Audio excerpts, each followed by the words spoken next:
Premièrement, vous rappelez que sur le financement, Margaret Thatcher avait dit « not a public penny », pas d'argent public, donc que de l'argent privé, ce qui n'est pas finalement la racine du mal.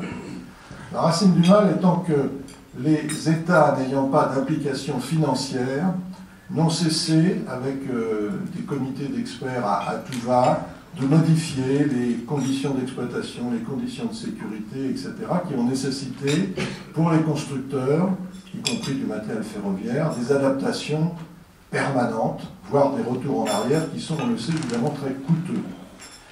Le deuxième vice, si j'ose dire, du départ, c'est que, bien qu'en ayant dit « not a public penny », Margaret Thatcher, dont on connaît le dynamisme à l'époque, avait demandé, ce qui est quand même très très fort, mais ça c'est le pragmatisme britannique, « my money back ». C'est-à-dire qu'elle avait demandé qu'il y ait des retours économiques qui soient équivalents à ceux des retours français. Donc le « my money back » a coûté une augmentation significative des coûts parce que les constructeurs étaient ferroviaires, y compris Alstom UK, n'étaient pas au meilleur niveau possible pour ce type de prestations. Mais en termes de disponibilité de l'infrastructure, c'est-à-dire le fait que cette infrastructure puisse être utilisée, le niveau de disponibilité de 99,7%, c'est-à-dire à quelques incidents près, une disponibilité permanente 24 heures sur 24, 365 jours par an. Et pour ceux qui utiliseraient le Transilien, ça fait rêver, puisque la disponibilité du réseau ferroviaire français est aux alentours de 80%. Je ne cherche pas de polémique, mais les chiffres sont publics, sont factuels. Est-ce que le Brexit devrait changer des choses par rapport à ça? Alors, de mon point de vue, absolument pas.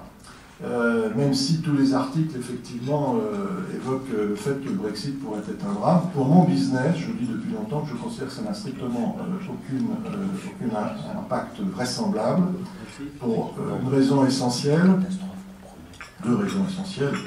La première, parce que les flux qui passent par chez nous continueront à servir la Grande-Bretagne, les échanges économiques entre le continent plutôt que la France, entre le continent et la Grande-Bretagne, c'est 50 millions d'euros de valeur par heure. Par heure. Autrement dit, la Grande-Bretagne ne peut pas se passer du continent, et respectivement d'ailleurs. La Grande-Bretagne n'est pas dans l'espace Schengen, et on va y revenir sur le sujet des migrants, c'est fondamental. Elle n'a jamais été dans l'espace Schengen, donc il n'y a jamais eu de libre circulation entre le continent et la Grande-Bretagne, et ça ne changera pas avec le Brexit. Et elle n'a jamais été dans la zone euro. Et c'est les variations éventuelles de la livre que j'ai évoquées, dont on voit historiquement qu'elles n'ont pas eu d'impact sur la croissance de l'activité économique du tunnel. Donc sur les deux sujets qui sont pour moi les deux sujets déterminants, je dirais même dirimants, il n'y a pas de changement. Et ça me permet effectivement de basculer sur la problématique des migrants. J'ai eu la possibilité de faire observer aux États que le problème des frontières, c'était leur problème. Moi, mon travail, ma responsabilité, c'est de transporter. Ça n'est pas de faire le contrôle des frontières. Alors, avant même qu'il n'y ait eu des migrants dans le Calaisis, la situation des frontières du tunnel de la Manche a toujours été une situation compliquée. Le sujet des migrants pour Eurotunnel n'est pas nouveau, puisque les premières vagues de migrants sont intervenues en 2000.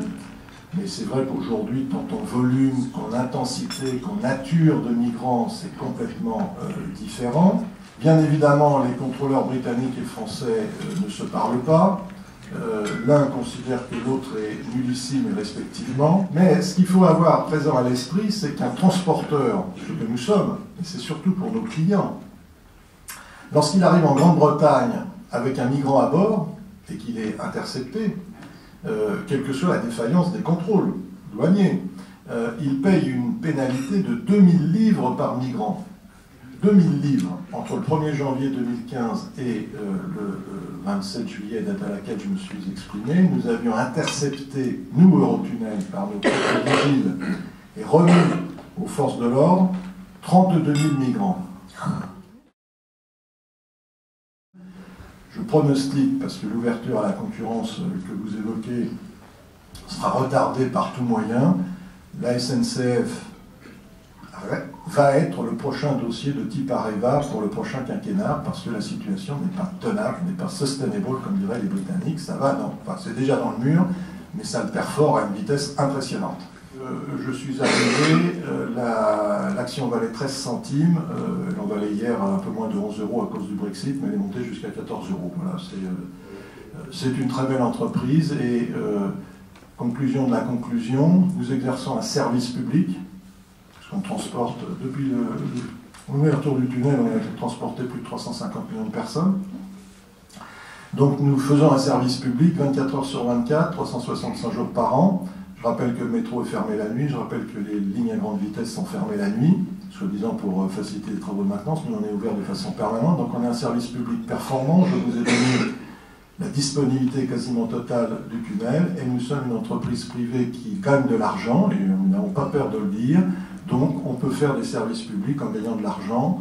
Vous voyez à qui je pense.